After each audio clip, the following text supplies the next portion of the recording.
Welcome to the Friday Power Lunch, a weekly show amplifying the voices of the Virginia grassroots. Each week, we provide engaging conversations about politics, culture, and women making change. Produced by the unstoppable women of Network Nova, our motto is, when we vote, we win. The Friday Power Lunch is recorded before a live Zoom audience. Follow us on social media. Subscribe to our YouTube channel and show us some love and become a sponsor through Patreon. The Friday Power Lunch. Badass women getting things done. Woo! All right. Yes. Put a woman in charge. It's Friday. So great to see everybody in the room. We're going to feel the magic today. And I'm so glad you're here with us. We have a fantastic group of women in charge talking about their journey to make a better world. And it is time to call on the mothers, daughters, sisters, alongside their brothers to turn this world around. And we got the power, my friends, to change the rules. So let's raise the vibration in the room and consider today's conversation about leadership and organizational strategies to impact the culture in a positive way and really, truly to make a better place for you and me. So let's get down to business. I'm Catherine White, your host of the Friday Power Lunch, bringing you the show, the guests, the issues, and the action all in one fabulous room. And you guys are looking really great today. We're amplifying the voice of the grassroots to get things done. And of course, to make politics fun. Believe it or not, it is July 8th. And today on the Friday Power Lunch, the theme is building a better world. Female entrepreneurs talk business and social responsibility. And I am so super excited to introduce our guests. So let's get to it. I would love to bring up Molly Fonpadith, the founder and CEO of SOAR Community Network, certified talent optimization leader, and inclusive behavioral inventory certified consultant. Boy, those are a lot of words. And you're a best-selling author. You've been on TED Talk. And Molly, your superpower is bringing out the best in people, thereby building compassionate leaders. We're so thrilled to have you. My friend, how are you feeling today? Awesome. I love that song. It's the perfect anthem for us, and all of my female fearless leader friends are joining us on the panel. So I just couldn't be happier. It's been an incredible week, and this is the perfect way to have Friday be an extraordinary week. So I'm delighted to be here. Yeah, honest, goodness. I feel like I'm soaring through the clouds, my friend. And thank you, because I'm going to give you credit. We're so excited to have you. You're a partner at the summit also. And you have helped us put this lovely panel together. So thank you, Molly. We really appreciate it. And very excited to bring up Connie St. John. She's president and co-founder of No Weapons Productions and also president and CEO of St. John's Consulting Group. Connie is a writer, director, producer of several stage plays and musicals. And Connie's superpower is her innovative use of entertainment as a tool to create foundational change that is durable and lasting. And also, she looks awesome in coral. Thank you so much, Catherine. I'm so happy to be here. Yeah, good. How are you feeling today? Let's do a feel monitor. I feel exactly the same way Molly said. It feels awesome. Awesome to be here. And the energy in the Zoom room is palpable. And I love that. You don't often get to feel the energy from a Zoom. You're just kind of there. This Zoom has power. And it has some power. Let's continue that power. Thank you so much, Connie. I'm so excited because what you're doing with media to me is really exciting. So we appreciate you being here today and looking great. And next up, Marissa Levin, co-founder of Successful Cultural International. She is a 30-year entrepreneur, speaker, best-selling author, mindset expert. I love that. And globally recognized growth strategist. Your superpower is helping leaders reach their greatest personal and organizational potential. Welcome, my friend. How are you doing today? What you feeling? Fantastic. And I'm feeling so grateful to be able to be in the presence of such incredible women and to be able to inspire those that are joining us. So thank you for this. Yes, awesome. It's great to have you as well. I'm so excited for this conversation. So we appreciate you soaring through the clouds with us. Of course. Yay! And next up, Cheryl Redding Humphrey, Director of Operations and Safety at Ross School of Business for the University of Michigan. And Cheryl's superpower is understanding the importance of effective communication and the value of collaboration, and is a champion of culture, diversity, and inclusion. Cheryl, again, we're in the coral. Looking good. How are you feeling? You can unmute just so we can hear your beautiful voice. Great. Hi, thank you so much. I am super excited and pumped. That was the best song to get started. And I think everybody should play that when they're getting started with any meeting, right? Because this just gets you excited and pumped. Now, are you in Michigan right now? I am, yes. Nice. All right. You know, I went to Ohio State. So when I saw University of Michigan, I was like, well. Please don't hold that against me. No, I won't. Not at all. I love it. I love it. So thank you, Cheryl. It's great to have you here. Super pumped, as you say. And lastly, I'd like to bring up another partner of the summit. And she's been there. Rowan Tree has been with us for several years now. Amy Dagliano. Is that a good Dagliano? That is the correct Italian pronunciation. My family just says Dagliano, but yes, it is Dagliano. Come sta? Come si chiama? You are co-founder of Rowan Tree, co-working space for women entrepreneurs, and I am a member. I will just say up front, I love this space. And your superpower is you're an inspiration cultivator and a community builder. So Amy, how's it going over there in Rowan Tree today? Good. Well, it's actually a little quiet here today, but normally it's pretty hopping over here. But I love what Connie said about the energy in the Zoom room. I love how you guys start the meetings, and I am so excited and pumped to be here and to share the stage with women. The dogs are excited over here. Everybody's getting pumped up. So thank you. What a great list of guests we have. And let's get to some business. And then Amy, we will be back with this whole great roundtable. Remember, we love the room, the energy. So we love for you to be positive in the chat. So keep it positive, or the big boss up there, Stair likes to bump people out. And the after chat is the most, we love the after chat. And some of the ladies may be able to stay with us after 1 p.m. Understand if you can't, but this is the place where really things happen in the after chat. So please stick around for that. And of course, support the show. Be a Patreon, for a small cup of coffee or a cappuccino, you can be a Patreon, and there's a lot of benefits with that. We also want to say thank you for giving us space. Last week, we didn't have our show because we were doing some of the Women's Summit. We needed some space to do our work. So I want to thank you all for giving us that healthy break. We really needed it to continue working. So I love to bring up Vanelle Norton, who is the show messenger. She is awesome and extraordinary and always has something good to say. So friend, tell me what's on your mind. How are you feeling? Well, I'm really excited about the conversation that you're going to have, because I think that I have found all of my messaging mavens to just fix everything that needs to be fixed in messaging. So thumbs up for that.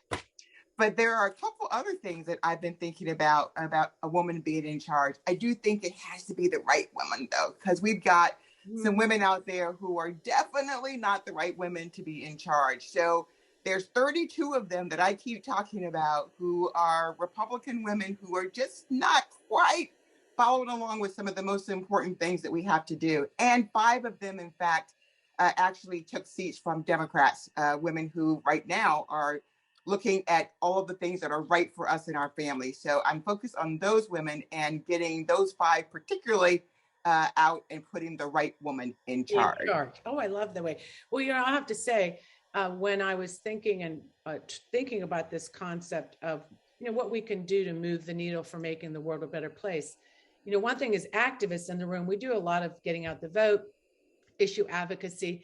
And I was thinking, what are other ways that we can really make impact? And that is through a business culture where people spend most of their time, and how when, sometimes policy may not be moving with us, but sometimes we move ahead of policy. Like if the culture is moving there, the business culture is going there, we actually could be forward on climate, forward on making sure that women can be retained at work because there's childcare, or there's, fair wages. These are things that the business community can push, right? So this panel is going to be really exciting, because this is really listening to how we can make those impacts that we maybe not have thought of that corporate Yeah. social responsibility. So Yeah, that's exactly right. Because one of the things about having the right women in charge is that women are 10%, they work 10% harder than men.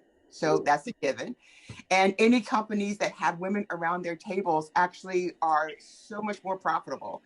And the last thing is when they're in office, they bring home more good things to the community. So there's a whole bunch of reasons to have women in charge, and particularly the right women. So this is all very, very exciting.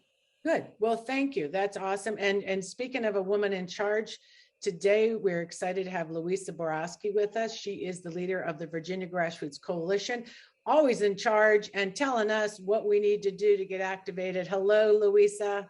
Hello, Catherine. It is great to be here with all of you. And I know we're talking about business today, but I'm going to do a little politics before we get there. So one of the big things I highlighted in my email this week was that there's a lot of legislation that just went into effect on July 1st. And I know we spent a lot of time talking about what a challenging year this was for our legislative work. However, there were things that got passed. And I think we need to celebrate the fact that we were able to do some bipartisan work in Virginia. I'm just going to highlight a couple of them.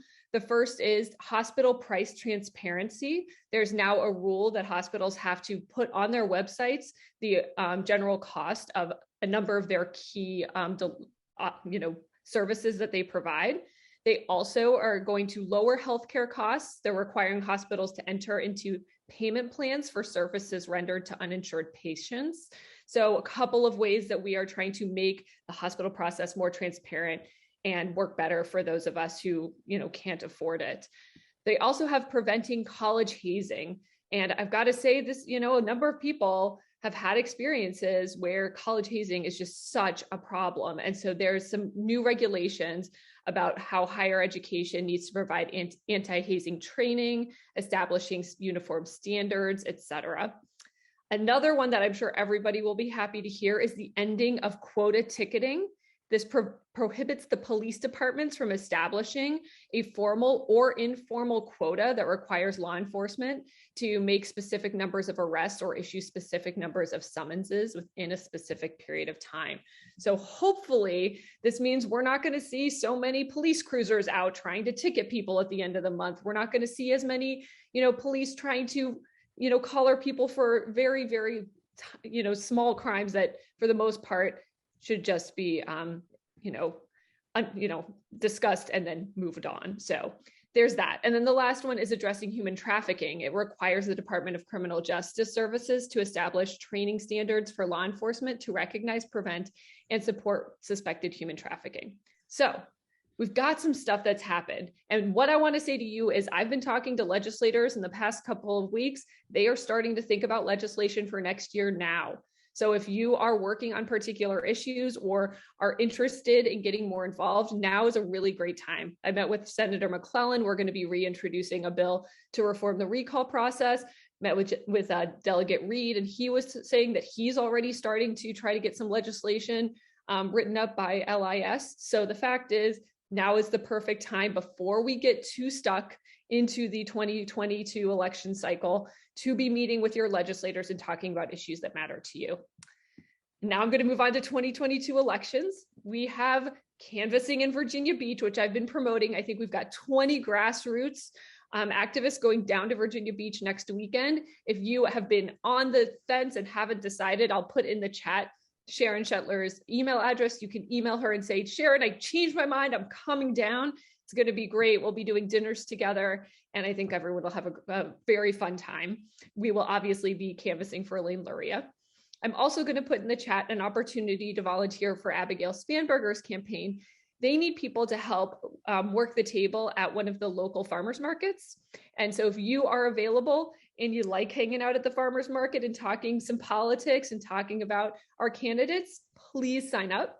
And then last, you can register to volunteer as a driver, phone banker, or dispatch operator with Rides to Vote. And they make sure that people who can't get to the polls have the opportunity to get rides, rides available. And then the last thing I have is the Virginia Grassroots Coalition meeting will be this Sunday. on July 10th starting at 4 p.m. I will put in the link to RSVP. We're going to have a couple of new candidates who are running in 2023 for House seats join us, so you can start to get excited about, hopefully the change to a blue House in Virginia next year. And we will also have a legislative update and discussion about the change in the Democratic leadership with Delegate Dan Helmer. So if you didn't see Dan Helmer at the Women's Summit, you can see him at the Virginia Grassroots Coalition meeting. How fun is that? Well, I have to say to you about the farmers market. I went past mine yesterday and I was like, oh my gosh, where's our tent? They had a Republican tent, and I stopped and chatted with them. And it was probably their best day ever to talk to me. There was a lot of fun, but I want to say to anybody in the room, if you're in this area of Braddock area, that I signed up for some of those ships. I sure would love a partner in crime to go with me to talk to voters. There's no better way to move change is to talk to people. So thank you, Louisa.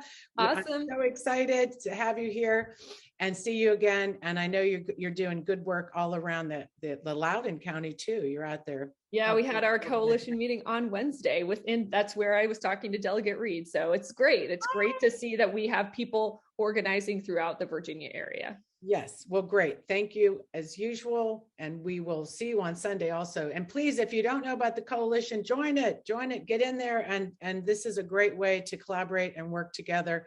And that's what it's all about. So I'm very excited to get to the next segment. If we can put in all our panelists, let's bring them all up on the screen and get settled in. Love to see Molly. Yes, Marissa. Let's say, Cheryl. Pop one more, two more. Amy and Connie. Awesome. All right. So glad again, we're all here together. It's so awesome. I want to start out talking about what this corporate social responsibility is, because it took me a while to kind of understand it myself. So I would love to hand that over to Molly from SOAR. This is what she's been doing and dedicated her life to. So Molly, tell us about this concept and just set this conversation up for us, please. Absolutely. Well, corporate social responsibility, also known as CSR, is an idea. And now for many companies, it's a business model.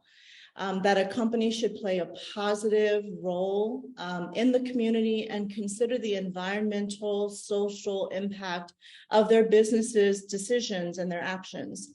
It's closely linked to sustainability, creating economic, social, and environmental value, and ESG, which stands for environmental, social, and governance. All three of these focus on non-financial factors that companies at large and small, any organization really, can participate, should consider when making business decisions, when even deciding on what their core values and how they're going to operationalize those values, and how they operate their day-to-day, and how they include their people, and how they shape their culture.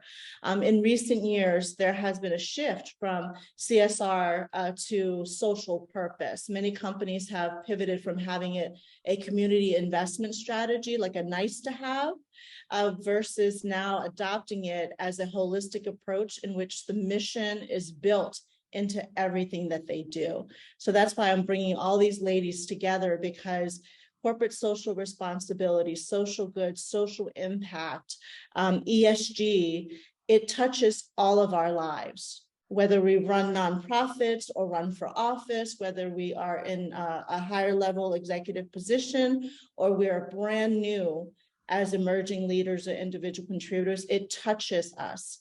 And we have to make decisions with the pandemic of what really matters and where we're spending our time, where we're giving our money, where we're offering our resources, our gifts and talents to. So you're going to see it everywhere, because in human evolution, every human being desires this philosophy, this concept to be something that they can align with their own personal mission in life. So that's what I'm excited to talk about today. Yeah, that's pretty big. And, you founded SOAR. How many years ago are we talking now, this journey? 11 years. 11, stop it. 11 years ago, and a lot of us have been impacted by your work there. So let's start with you first. Let's talk about SOAR. And then what we want to do is we'll go around, we'll do a round robin, as we say, to talk about each person's impact here, and how they lead their business in a unique way. So let's start with you. Tell us about how you incorporate this in your mission and maybe some unique ways that you've approached it in your business mission, to tackle issues or any other ways. Give us the SOAR, what you've been doing at SOAR. SOAR, everything we do now comes from just personal experience of working in corporate America, actually coming here as a child refugee of war. Compassion is the number one focus at SOAR, developing compassionate leaders so that they can shape their communities, shape their organizations. When we think of compassion, aligning that to corporate social responsibility, you have to have the heart for it. You have to have something deeply, a desire deep within you, a motivating factor as to why corporate social responsibility even matters. So the work that we do at SOAR is making sure that at the human level, we're developing compassionate leaders at every level of the organization, because that begins the opportunity for us to even align the compassion for others to the vision, the mission, the business goals, and how we roll that out, utilizing our people, our talent. So that's why we are so committed to making sure that we develop humans, develop leaders, so that they can then actualize this, what we call C3 culture, which transcends beyond the work that they do as a company and into their communities.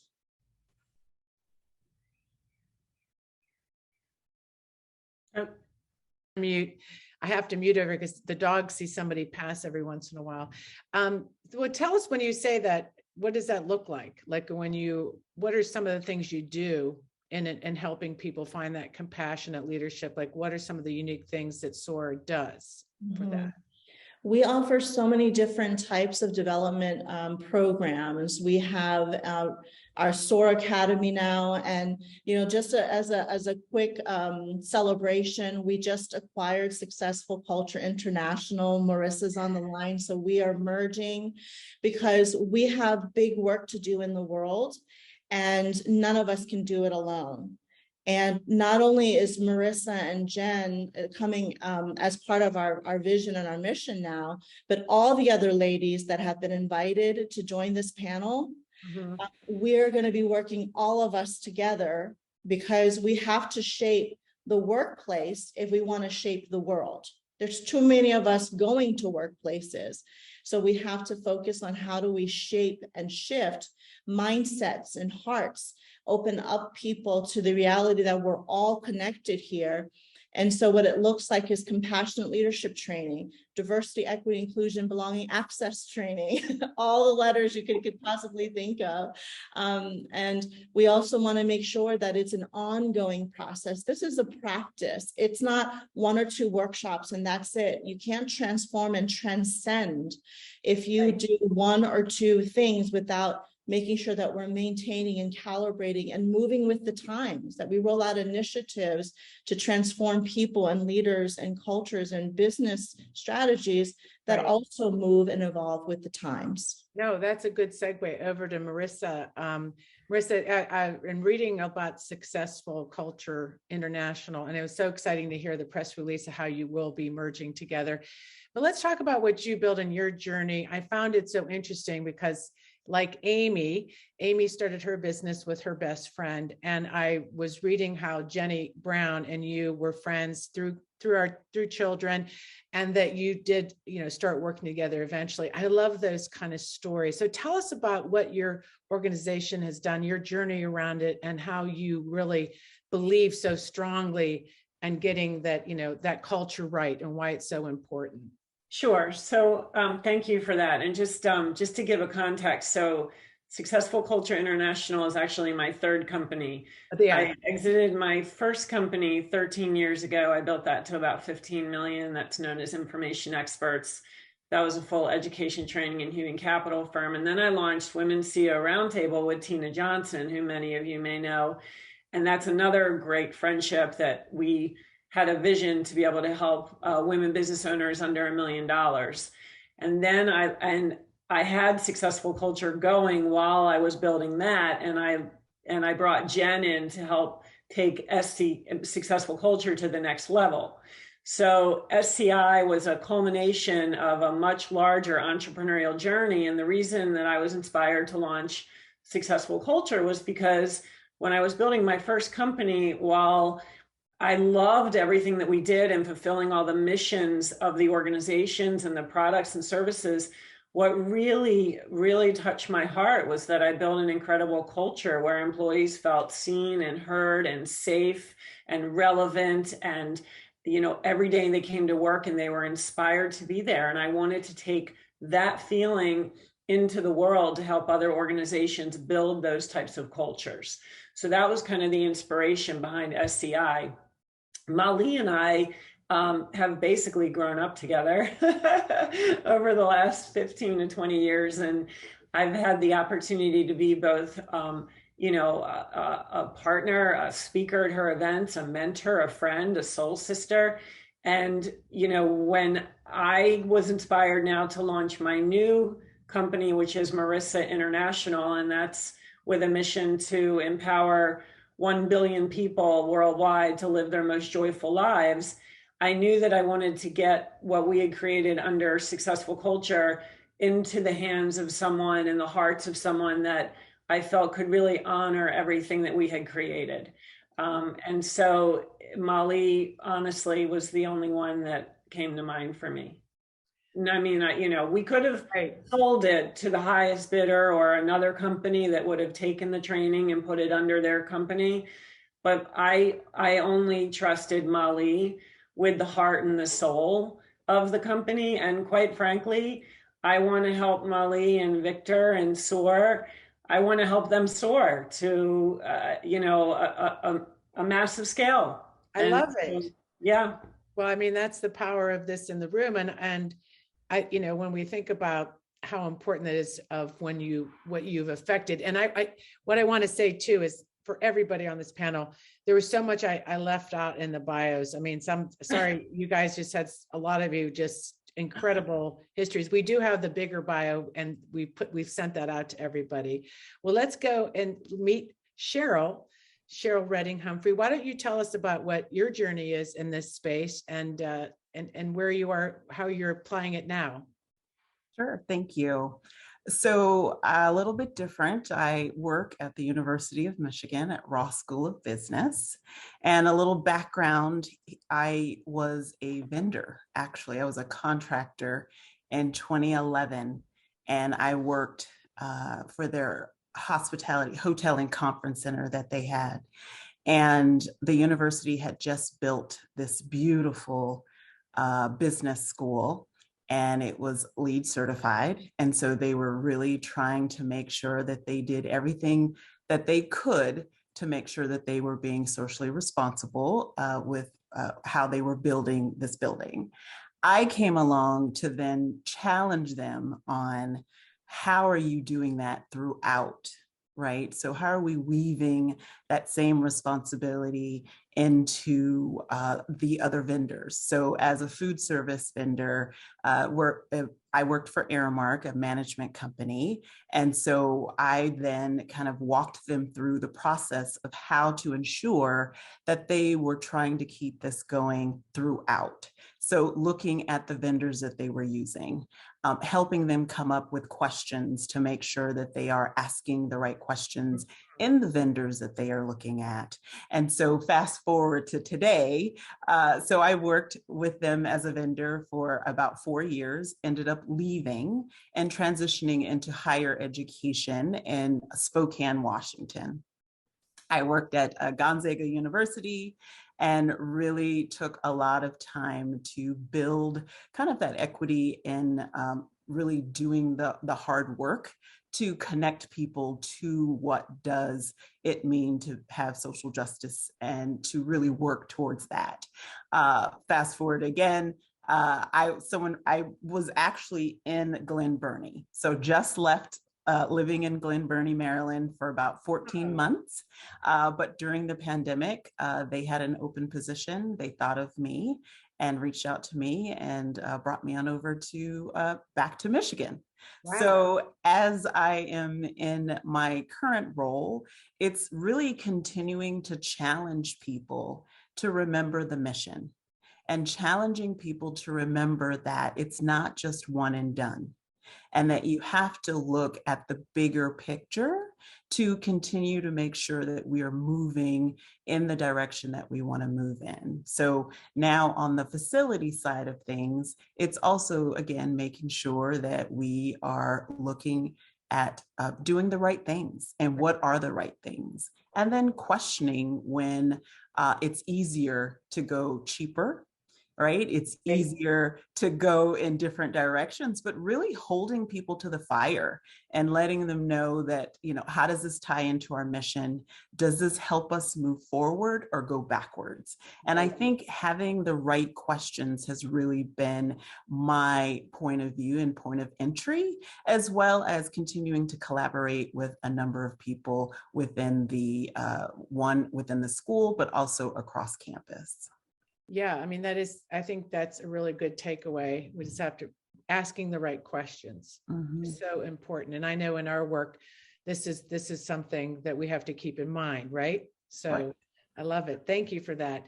Now let's go over to Amy at Rowan Tree. Amy, tell us about your story, your journey to grow what you've grown at Rowan Tree, and how you use this idea of corporate social responsibility. Yes, thank you, Catherine. Well, as you mentioned, I opened the business with my best friend, Kate Vigiano-Janich. She is with her family at the lake house today, so she couldn't join us, but we're all allowed that time to rest and recuperate. And I do want to clarify, so we are a space built for women to support the needs of those identifying women, but we're open to all. So all genders, all races, all ages, all ethnicities, all abilities. And so it was very important to us from the get-go that be a part of our language, and that people knew that this was a diverse space, but also a very inclusive and welcoming space. So from the inception of our business model, it is a workspace and a community. It is focused on female entrepreneurs, but it is, as I said, open to all. So we have lots of remote workers. And so we wanted to build our model with corporate social responsibility in mind, ethically, environmentally. And while we were not a nonprofit, we knew we wanted volunteerism and giving back to be a core component of our business. We also knew we didn't want the business to just be focused on one type of person at a certain level of income. And especially in this DC or larger area, it often can be pretty cutthroat and everybody's just climbing to get to the top. And so we really wanted to talk about collaboration over competition and lifting each other up and opening doors for the people around you. So we have a physical space. So we made a lot of small decisions around corporate social responsibility, just in our language, our marketing language, and our images that we were using, just making sure that we were diverse and inclusive, as I mentioned, but also, gender neutral bathrooms, recycling bins throughout the space, energy efficient equipment and supplies, environmentally friendly supplies that we were purchasing, making sure that we were purchasing as much as we could locally, like our coffee and tea from the local vendors that are around us, but also when we thought about it from the bigger decisions, we baked corporate social responsibility into our membership model. And what I mean by that is from the get-go, we started with, for every 5 members that join us, we wanted to offer a grant to a historically marginalized individual who had faced barriers to starting their business. And to date, we've offered over $15,000 worth of services through this grant model, made a lot of partnerships through that. But as we've continued on and grown, after the murders of George Floyd and so many others, we knew we had a choice as individuals, as business owners, as community leaders. We could keep quiet or we could listen and learn from the people around us who were speaking out, and we could use the platform that we had built to share this knowledge. We could take action, as Malie said, ongoing actions to make change. This isn't about checking the box. And so, we developed programming. We've developed speakers around DEI and B initiatives. We host our own Power Hour work sessions to hold ourselves accountable, to make sure that we are making efforts as businesses and individuals. But then one of the main things we've realized on our path is that we can't do it alone. We can provide framework, we can provide space, but we can also partner with other organizations or members to provide content and help keep us on course. I know Malie and Connie and I have collaborated together last summer to host a Healing Chronicles session with Monda Webb about reframing race relations. Marissa has spoken with our members shortly after the pandemic about leading and communicating with grace. We regularly partner with Network Nova. Cheryl, I don't know if we can figure out how to work together, but you might be next. I think there's probably something in there where you could figure out. Yeah. Yes, I'm sure there is. Yeah, I was just going to say later on, I was going to mention a new partnership that we have. So we'll come back to that. But we'll come back to that because it is amazing. And I love the energy. And I also love the serendipity of just life and how I met Kate in the activism work. We worked together. I just love her. And then she went on this journey, and that's how I met you. And just really fell into that space with you all and try to support as much as possible. And I just love it. It's a beautiful space just in general. And you guys have really built something awesome. So thank you for sharing that. And I would love to go over to Connie St. John. And I'm saying this is, I found it really amazing what you've built in your lifetime, and especially around the media, which a lot of people, this is so impactful media, entertainment. It goes into our homes, and how you're using that for good is amazing. So tell us about your journey, Connie, and tell us about the organizations you have and your life experience around this. I'm very excited to hear from you. Oh, thank you, Catherine. And again, thank you, Malie, for having me here. She invited me to participate. I do want to mention one of the things that Marissa said that just really hit home, and all of you are reiterating that, is that spirit of collaboration and that recognizing that we can't do it alone. And that piece is just so crucial. And if the people who are here today don't walk away with anything else, walk away with that, because that alone is one of the most powerful messages. And it's a tool. It really is a tool, and it grows things exponentially. So it supports both sides and the public. So I am the founder of No Weapon Productions, so from 2000, so it's been 22 years, which is crazy, and also of St. John Consulting Group. But No Weapon Productions is the umbrella company, and we use entertainment to change lives. That's actually our tagline, change your life entertainment. And what we realized, it's an easy thing. We see it in Super Bowl ads. They know a 30-second spot will increase their sales by so much that they will pay millions of dollars. So that means that entertainment is having an impact. And there are times that studios or networks want to just think, oh, no, this is just for entertainment purposes. But there's nothing that's just for entertainment purposes. It's always having an impact. And so the work that we do is always about impact. It's going to be entertaining. You're going to love it. It's going to be family friendly. You're going to laugh. You're going to cry. You'll be scared. Might be suspenseful. All of that will happen, but you're going to walk away changed. And that's one of the things that we found, is that years later, people would come back and say, I'm still quoting the line from that film or that play that I saw of yours. And that really cemented what we did and made us recognize that the work that we do can change lives. So right now through No Weapon, we're working on the Don't Be a Bully project, which is a 30-minute musical performed by high schoolers for middle schoolers where bullying is the worst. And when we first presented this to the Department of Education, they were just like, I don't understand how entertainment's going to help. Like, I know you've been doing the same things over and over again, and you think it's working, but the numbers keep going up. This is an innovative approach because entertainment does influence lives. And then using the high school students as role models for the middle school students, everything changes. They're looking up to those students. So this is an incredible nationwide venture that No Weapon is doing right now, and it's amazing. It is a campaign. It's about social justice, really, social responsibility, and it's really important. On the St. John Consulting Group side, I work with businesses, cultural influencers specifically. So media moguls, as Catherine mentioned, media companies, churches, and CEOs of top organizations to help them with employee engagement and communication, because all of that leads to good social responsibility. When you start talking about employee engagement, you're talking about valuing each of the employees and communicating and walking out that value. And so I help them in leadership development and employee engagement to strengthen that. My clients call me a business doctor because I'll go in and I'll realize, oh, I see, you said that, but then you did this. Okay, let me help you understand what's happening here. And the other part of it is just influence. Sometimes it's amazing that they don't realize the influence that they're having, either as a leader or as an organization, and helping to open their eyes to that.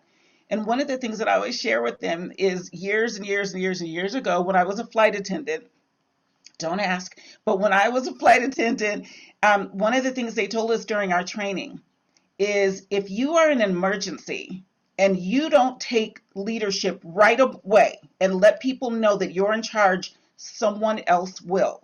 So a passenger may direct people out of the wrong exit or things like that.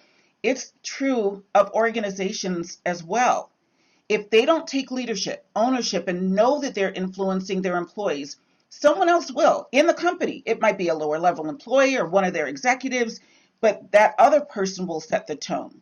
So if they know that these are my values, these are the organization's values, if they don't recognize that influence and know how to carry that throughout the organization, someone else will decide it for them. So I help them recognize that, and then I help them walk it out. I love that. I mean, that's just like, it's so true what you just said. And I know I could see the chat kind of light up with that, making sure that we understand that somebody else will. And sometimes they're bad actors. Yeah, oftentimes. Lead you off a cliff. Yes. Well, this has been really great. We have time to get to the second part of the question, which this is great, because now I know we're just kind of scraping the surface now. So let's go to round two and go around again and just hear a little bit more, go a little bit more deeper now that we can. We learned about what you've done.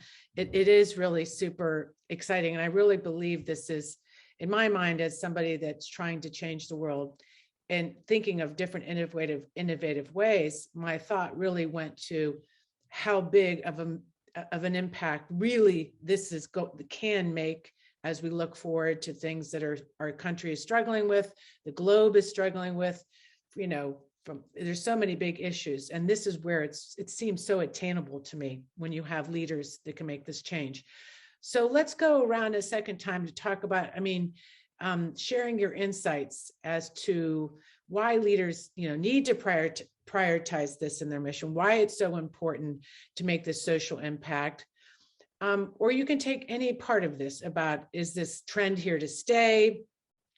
Does a company need to do this kind of impact? Or in the light of what's happening now in society, what are some of the great reasons that why this is so important? If you want to take any pieces and parts that you want to impart this last couple minutes each of you have about this subject matter that just speaks to you and your passion, let's go around again. We'll start with Molly. Molly, just tell us about just what you're thinking. Why is this so important? Thank you, Catherine. Well, the work that we do around leadership and culture development and human development tells us with the research that we've done that it does impact the bottom line. A lot of leaders that we've talked to, it's become this sexy fad that should have been cool and sexy all along, but it's not just about everybody else is doing it. It's challenging the leader to let them understand that it does impact your bottom line. So we can just put that objection off the table. You're going to see the people who are looking for a great company to work for or to retain the talent to keep them here, if it's aligned with their personal mission in life, and you can help them see that their personal mission, the legacy that they want for themselves, can be actualized through your corporate mission, it's a beautiful, beautiful partnership. It's a marriage, and it's a marriage that can last. So, that's one thing around the people side and the talent side of why this is smart for businesses. Mm-hmm. Second of all, you have a new workforce, the millennials and younger, who really are not going to take any of the stuff that we took as Generation Xers and above in terms of the time they have on this planet. We didn't have growing up this existential fear and worry and anxiety that our children do, our youth, our younger leaders do. And we have to pay attention. Things have changed dramatically. We are facing crises after crises after crises. And if leaders aren't awakened and evolved and self-actualized to understand that it's not just their world, their bubble, then we're not going to be able to move the needle for society, because leaders inside the organizations aren't willing to realize or to invest in this true reality that we're all connected. Nice. Every human that comes to work is connected to each other. When they are down and worried and fearful and not feeling safe, it's going to impact the rest through energy, through toxicity, through language, through the actions that we manifest out into the world. So that is my passion, is we've got to make sure that we get to these leaders and help them understand that we got to get back to the basics: human connection, empathy, making sure that people feel included, safe, and belong. That is so essential. All that other stuff cannot work really well and be sustainable and scalable if we don't work on this piece. Yes. This fundamental piece, this human basic needs piece.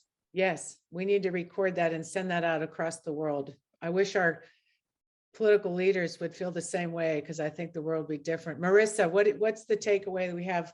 We want to make sure we give everybody a chance to speak. Go ahead, Marissa.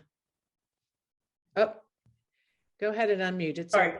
So through Successful Culture International, we have a very extensive diversity, equity, and inclusion curriculum, which is now part of SOAR Academy. And through the facilitation that we have done over many, many years, I have literally witnessed the awakening of leaders. And this is in companies from under $1 million to our largest client is an $8 billion publicly traded company that we're training the C-suite and up there. And I literally have facilitated and watched these leaders transform and become awakened and move that bias from being unconscious to conscious. And they realize how they are projecting in the world. The thing with leadership today, it's not leadership how it was 20 years ago, where it was just about the top line and the bottom line and the strategy and the mission and all of that. It is about being responsible for creating a safe environment for all of your employees. There is no more bifurcation or demarcation that this is discussed outside of company time and this is discussed inside of company time. It's all the same.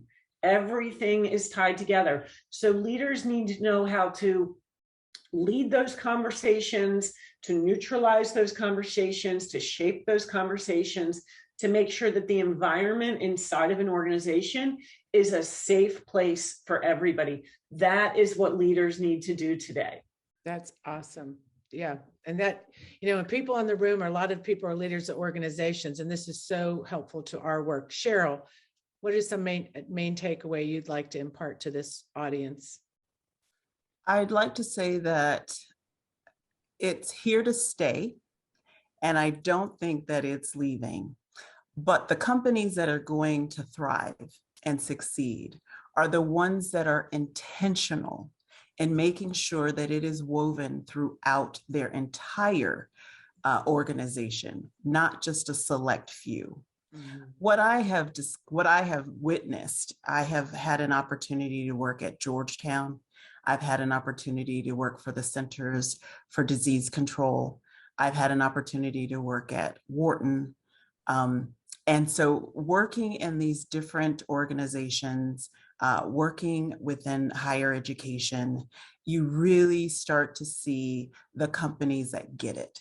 The ones that really take the time to, one, let's do an assessment. Let's hear from every constituent. So not just the executives, not just the people at the top, but let's hear from everybody. Then let's come together and talk to what we've heard. And then let's talk to putting together goals and putting it out there so that people can hold them accountable. And I am extremely proud to say that at the University of Michigan, that is something that they have invested years in putting together. So it wasn't something that was done overnight, right? I think a lot of times people feel like, oh, we got to get on this, we got to jump on this, and we can't miss it. The problem is that people know when it's not sincere and when it's not real. And people who work for these organizations don't stay long. And so we hear about the great resignation, and a lot of it is because their organization doesn't care. Not just doesn't care about them, but doesn't care about the health of our country, doesn't care about what is going on. They aren't putting their dollars to show that they really do care about these different programs. So it really is, I think people are starting to really investigate, not just, can I do this job, but what is this organization about? Right. How can this organization help me as I am out here fighting, right? I'm out here personally investing. And so it really is, I think, you're starting to see the companies who are making it holistically, right? Not just this department over here is doing something while this department is spending money completely against their mission, right? And investing in companies and organizations that don't mirror what they say they're looking to do. Yeah, no, that's such great points. Because I think sometimes people think, oh, I just need to raise the wages of people. I mean, just look at just these things that's not all what it's about. So thank you for that. Amy. Well, I don't think I could say it better than this group already has. But I will say two things. So first off, Malie was talking about back to basics, and it reminded me, so I came from a corporate environment before this, and there were certain things that you could say and you couldn't say. And she was the one who taught me that it's okay to talk about love in business. And that is such a part of me personally, who I am. And so to be able to bring that forward and infuse it into what I had built, I'm forever grateful to her.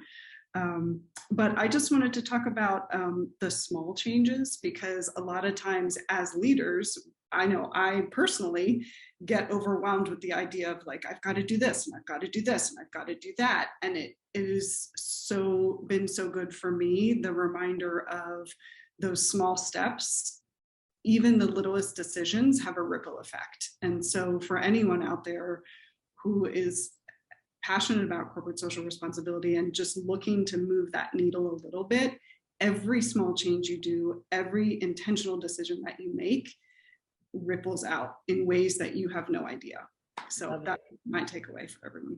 I love it. Ripple out. And Connie, you're going to be our, as we say, just bringing it home. What's your thoughts? Well, first, as Amy said, I agree and support everything that everyone has already said. And I think it's so powerful. One of the things when you were talking about the young people, Molly, or the employees, Cheryl, that, they're not going for the check the box mentality. One of the things I thought about is the word performative. We didn't hear that before. And now we hear that. Our young people are like, yeah, this is an act and we're not buying it. You are not walking this out. You're just saying it. Much like Marissa and doing work in the DEI space, seeing that rise from unconscious bias to conscious bias to then overcoming it and making a difference has been key. But there have been organizations over the past couple of years that have asked me to speak, and it's been, I just need to check the box. I need to check the box and say that I did something. And the check the box mentality doesn't work. I think that the reason that Me Too and Black Lives Matter got so much traction is because it affected the workplace. There are and were people that are employees in the workplace who are experiencing issues related to those things. There are other issues that might not affect the workplace, but those are value pieces that do affect the employees. And so I agree with Cheryl. It's here to stay. It's been around too. It's not new. It's not new, but it's here to stay because the people feeling valued has become most important, especially during this great resignation. People are like, I don't want to stay here if I'm not valued. It's not worth it to me anymore. I'm going to go where I'm valued. And so recognizing that anything that you can do to create value in your employees, make sure, as Molly said earlier, that they feel seen and heard, that's going to be key. And it is here to stay. So, you don't get to just check the box. It's here to stay. I wish I had another hour with you because we can just get into the pandemic, the loss of 4 million women in the job workforce. How do we retain women now with what's going on in each state? I mean, to really caretake women in the workplace and these kind of social issues that are going to impact women. So I can spend another hour. I want to thank you all for being here. It's been, you've energized the chat. I think you've given people really great stuff to think about. And I think we can incorporate this in any space we work in. As leaders of this space, we've built this community on the Friday Power Lunch, and we really value it. And I love this community. And I'm so thank you, Molly. Tomorrow, I want to say, as we segue to the next, we're going to talk about the Women's Summit and the workshops coming up. Molly is going to be hosting our first out of the box Women's Summit workshop tomorrow. And for everybody in the room, if you haven't got a ticket to the Women's Summit, well, you should still do that. But today there's a little special offer. We're going to put that registration link to this group in here today that they could attend the workshop with you tomorrow. And also our Women's Summit ticket holders. So we look forward to that tomorrow at 9 a.m. bright with our coffee. So Molly, thank you for that. All right, thank you. Let's wrap up to go to the next segment because thank you all for being here. And stay with us in the after chat because I think we have some Q&A, even if you could stay a few minutes. Robin, let's bring up some of the stuff we want to talk about so everybody in the room understands what's happening with our work here in our community. And we want to make sure that we love to, we've done the Friday Power Lunch, we've integrated with our Women's Summit and some of the great workshops that we'll be bringing, and also opportunities for the in-person stuff. So first out of the box, workshops start tomorrow. Today, people in this room, welcome to come to continue this deep conversation with Molly. And Fennell, you have some messaging workshops that you wanted to chime in because they're so awesome. Can we bring Fennell up to talk about the messaging stuff you're doing? Yes, I am so excited about the messaging work. Most of these came about because of the Friday Power Lunch. And it was really important to continue these conversations. And we just hear nothing but, how do we make messaging better? And I think this discussion today is so fulfilling to me because you learn all of this other stuff and you put it together. And then when you go to the workshops, you get the final dose of what you need to actually go knock on doors, make phone calls, write postcards, and you can have the kinds of conversations that you want. The very first one is from Meryl, who is a real badass from Ohio. They didn't like what they were hearing, and so they did something about it. And they put together the very best teams to deliver some of the best websites and to give you the real formula around vision, villain, and value. And she's going to talk to us about all of that on this first Monday that we have. And then there's you and the 34%. And you know that we talk about low propensity voters. Well, they've already taught me, don't say low propensity voters. They're high potential voters. How do you have a conversation with folks who say, I don't vote, my vote doesn't matter? We have Dr. Tulsky and Elizabeth who are going to tell us how you do that using motivational interviewing to turn that conversation around, and who doesn't need that. And then the last one of mine is with Jackie Payne, and you guys all heard from her. And it is, how do you message to white women? And listen, that's what I think 42% of the vote that's around this country. And we need to fix some stuff around that. And so that's going to be another awesome training to help us do that. So if you want to really make a difference in Virginia, this is your opportunity to come to these messaging meetings and learn how to do it the very best you can. Yeah, and I think you don't even have to be in Virginia. And that's the beauty of our online community. So part of getting, even if it's the basic $35 ticket in, you get all the workshops. You can obviously, we have the in-person coming up in August 12th and 13th. This is going to be super fun and great. It's out in rural Virginia by Wintergreen at bottom of the mountain. We have a couple days planned of getting together and furthering the conversations about what really matters that's going on around these elections and also the issues and so forth. So we're really excited about that. And then Stara, you want to put the housing in there, that there's still time to get a room till July 14th, I think, right? What's today? Next week. So yes, get your hotel at the Blackburn Inn. This will be a blast. But again, the ticket allows you to come into this online community that we just launched the other day, and it was so much fun. We see people coming into the community, sharing already, and like the guest said today, collaborating. So that's it for that. I don't want to. Yeah, I want to add one more thing. Yes. Yes, I want to add one more thing about this community, because it took me a minute to understand what it was about and how it works.